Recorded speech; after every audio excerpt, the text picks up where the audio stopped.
कहाँ से आया पैसा? चलो इसको समझते हैं। आज से हज़ारों साल पहले इंसान लेन देन के लिए बार्टर का इस्तेमाल करते थे, जिसमें आपको एक चीज़ खरीदने के लिए दूसरी चीज़ बेचनी पड़ती थी। यानी किसी के पास चावल है और उसे शुगर चाहिए, तो उसे पहले ऐसे इंसान को ढूंढना होगा जिसे चावल की ज़रूरत हो और उसे शुगर भी बेचनी हो। इसी मुश्किल वजह से लोगों ने कुछ और सोचा और शुरू हुआ कमोडिटी। इंसान ने हर एक चीज़ को पैसा बना दिया जो सबके काम आता था। जानवर, अनाज, टिकट और अल्कोहल के ज़रिए लोग कारोबार करने लगे। इसमें भी बहुत सी मुश्किल थी कि अगर मेरे पास कोई चीज़ थी तो उसकी असल कीमत क्या थी, और चीज़ वक्त के साथ ख़राब हो जाती, जानवर मरने लग जाते और अनाज भी ख़राब हो जाता। अब इंसान को ऐसी चीज़ चाहिए थी जो यूनिवर्सल हो।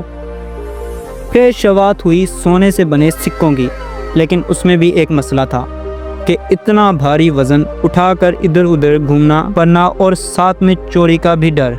तो फिर कुछ लोग और सुनार ने मिलकर सलूशन निकाला।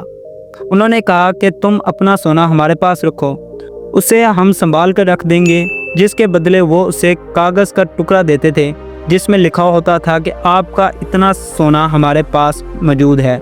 इसको आयु कहा जाता था। इसका मतलब कि मैं आपका कर्जदार हूँ, जिसको दिखाकर कभी भी लोग अपना सोना ले जा सकते थे। ये लोगों को बहुत अच्छा लगा और उन्होंने अपना सोना उनके पास रखना शुरू कर दिया। उसके बाद लोग अपना सोना लेने ही नहीं आते थे। यानी अगर कोई सोना दे जाता तो वो अपना सोना वापस लेता ही नहीं था। लोग सिर्फ उस पर्ची के साथ कारोबार करने लग गए थे। उनको यकीन था कि अगर उसके पास पर्ची है तो सोना भी होगा। ये चीज़ समझने के बाद सोनार को लालच आ गई। उनके हाथ से बनी गई पर्ची अब सोना बन गया था। उसके बाद उन्होंने झूठी पर्ची बनाना शुरू कर दिया। उनके पास सोना होता ही नहीं था, लेकिन फिर भी वो ज़्यादा से ज़्यादा रसीद बनाते ही जाते। उसके बाद स्टार्ट हुआ दुनिया का सबसे बड़ा स्कैम, जो आज भी चल रहा है।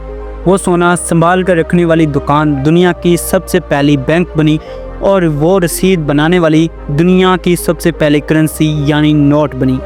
अगर मैं आपसे पूछूं कि एक बैंक किस तरह काम करता है, तो आपका तो यही कहना होगा कि हम जो पैसा बैंक में रखते हैं वो आगे लोगों को लोन के थ्रू कुछ इंटरेस्ट के साथ देते हैं और बैंक प्रॉफिट कमाता है।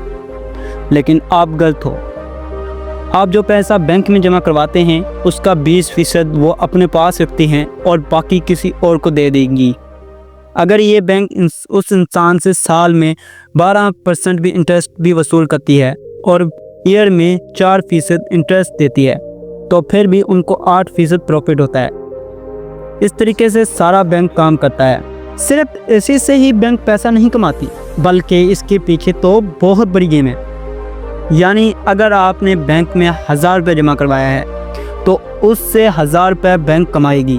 चलो इसको समझते हैं। अगर आपने बैंक में 1000 रुपये जमा करवाया तो बैंक अपने हिसाब से 10% रखेगी, बाकी के वो 900 रुपये किसी और को लोन दे देगी।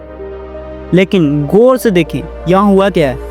अगर आपने बैंक में 1000 रुपये जमा करवाया है तो अगर आप बैंक बैलेंस चेक करें तो आपके अकाउंट में 1000 रुपये ही होंगे, और उधर जिस इंसान ने ये लोन अप्लाई किया था और उसे मिल भी गया है, तो अगर वो अपना बैंक बैलेंस चेक करे तो उसे 900 रुपये ही दिखाई देंगे।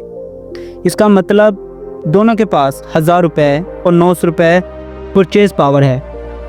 लेकिन एक्चुअल में बैंक के पास तो सिर्फ 1000 रुपये ही थे।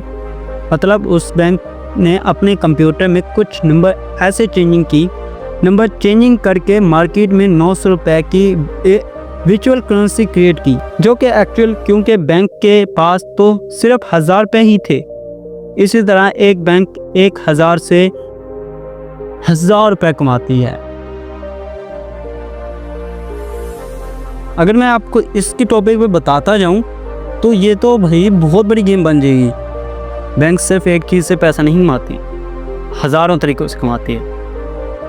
इसके अलावा भी बैंक बहुत से तरीक़ों से पैसे कमाता है और इसके अलावा बहुत से तरीक़ों से बिज़नेस भी करता है। अगर मैं इस वीडियो में आप लोगों को इसके बारे में डिटेल से बताते जाता तो शायद ये वीडियो कोई 20 से 25 मिनट की भी बन जाए, लेकिन मैं आपका टाइम वेस्ट नहीं करना चाहता। जितनी इंफॉर्मेटिव और बात ज़रूरी थी वो मैंने इस वीडियो में बताई है। सो आई होप आपको वीडियो पसंद आई होगी। वीडियो को पसंद आया है तो लाइक कर दें, क्योंकि इस वीडियो में बनाने में जितना टाइम मेरा होता है स्पेंड उतना आपको देखने में नहीं लगता। सो प्लीज़ सब्सक्राइब कर दें और वीडियो को लाइक कर दें। नेक्स्ट वीडियो में मिलेंगे, उतनी देर तक अल्लाह हाफिज़।